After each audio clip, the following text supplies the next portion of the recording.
नमस्कार। कैसे हैं आप सभी। होली का त्यौहार व्यतीत हो गया। मैं भी गांव में था। अभी थोड़े दिन पहले लखनऊ वापस आया हूं। लखनऊ से पहली बार आपसे बातचीत कर रहा हूं। होली के त्यौहार के बारे में बताते हैं कि कितना अच्छा हुआ है। लखनऊ में मेरा घर है ना, तो समाचार पत्र आया तब पता लगा कि लखनऊ में इस होली के हुड़दंग में 800 लोग अस्पताल में पहुंचे हैं। बाकी जो छोटे मोटे चोट चपेट लगी होगी उनके बारे में तो बातचीत हुई ही नहीं। जो समाचारों में आया, जो रिपोर्टर ने देखा, उनके माध्यम से लगभग 800 लोग, किसी का हाथ टूटा, किसी पैर टूटा है, कोई मर ही गए। ये हमारे बगल में बाराबंकी ज़िला है, उसमें 300 लोग घायल हुए। सनातन का त्यौहार इसीलिए है क्या कि दारू पी के हुड़दंग करो और मर जाओ, मतलब टूट फूट जाओ, अपनी गाड़ी मोटरसाइकिल कार से दूसरे को कुचल दो, मार दो, ख़त्म कर दो। कैसे कैसे हालात हो रहे हैं। मतलब उस दिन दारू पी के अगर हुड़दंग नहीं किया तो होली का कोई मतलब नहीं। साल भर इंतज़ार करोगे कि कैसी अपनी गंदी हरकत करनी है, और उसके बाद अपनी ऐसी की तैसी करवा के और माता पिता का नाम, अपने गांव घर का, सबका इलाके का नाम कलंकित करके, और उसके बाद अस्पताल के बेड का शोभा बढ़ाओगे। थोड़ी शर्म कर लो। इसीलिए सनातन धर्म है, इसीलिए हमारे सब त्यौहार और देवी देवताओं की पूजा होती है कि दारू पी के और फिर मस्ती पे लो। दिल्ली में एक मामला हुआ है, कन्वर्टेड महिला थी एक, जो मुस्लिम थी। बाहर से कोई बच्ची गुब्बारा फेंक रही थी, कुछ छींटे उसके ऊपर भी पड़ गए। ये तो आप सभी की हालत है।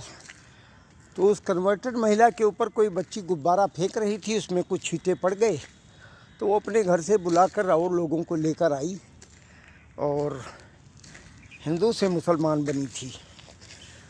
अच्छी कट्टरता थी तभी तो बनी होगी। और एक नौजवान लगभग 28 साल के नवयुवक को उन लोगों ने घेर के मार पीट के ख़त्म कर दिया। ये तो है हमारा त्यौहार, ये हमारा सौहार्द। ईरान में चल रहा है कुछ। ईरान के ऊपर अमेरिका और इजराइल ने बढ़िया अटैक कर रखा है। अब भारत क्या बोल सकता है। उसका ईरान से भी बनती है, इजराइल से भी बनती है। किसको रोकेगा, किसकी मदद करेगा, कुछ भी तो नहीं कर सकता है। और यहाँ वहाँ के लोग तो उनके मर जाने से एक खुशी मना रहे हैं, उनको अच्छा लग रहा है।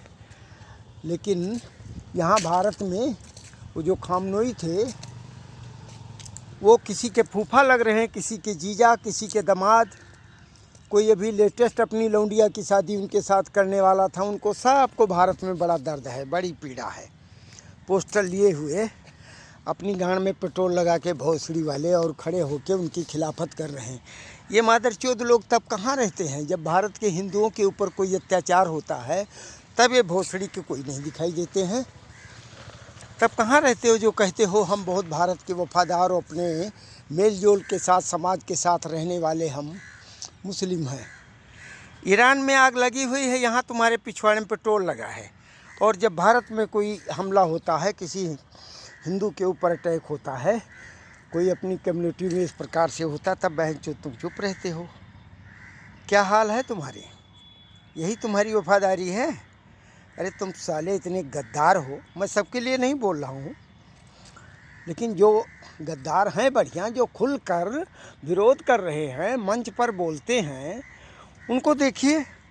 उनको भी रोकने वाले उन्हीं मुस्लिम कम्युनिटी से कोई भी नहीं है कि भाई तुम क्या बोल रहे हो, ऐसे नहीं बोलना चाहिए। कुछ लोग हैं तो कुछ बोलने की कोशिश करते हैं। एक मुस्लिम युवक के ऊपर, युवक क्या, वो मतलब मुस्लिम थे और उसके बाद अभी वो कन्वर्टेड हिंदू हो गए, तो उसके बाद वो जो इस्लाम की सच्चाई है वो बताते रहते थे। उनके ऊपर 2 लोगों ने हमला किया था, लेकिन उन्होंने बता दिया था कि हम इसलिए बोल रहे हैं क्योंकि उत्तर प्रदेश में हैं और मेरे ऊपर जो कोई हमला करेगा वो निपट जाएगा। तो वो दोनों हमलावर जो थे वो निपटा दिए गए, पुलिस मुठभेड़ में मारे गए।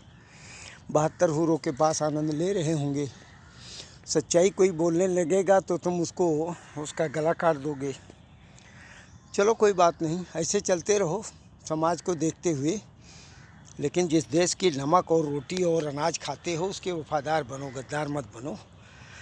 बाकी तुम्हारी मर्जी, जो मर्जी वो अपनी ऐसी की तैसी कराते रहो, जैसे करोगे वैसे भरोगे। ये मत सोचो कि पिछवाड़ा पीट के कुछ कर लोगे, कुछ नहीं उखाड़ पाओगे। औरंगजेब जैसे मादरचोद चले गए, तुम क्या औकात है तुम्हारी, कुछ नहीं कर पाओगे, पहले अलग से जाओगे, ये याद रखना। बस आज के लिए इतना बहुत है। जय हिंद।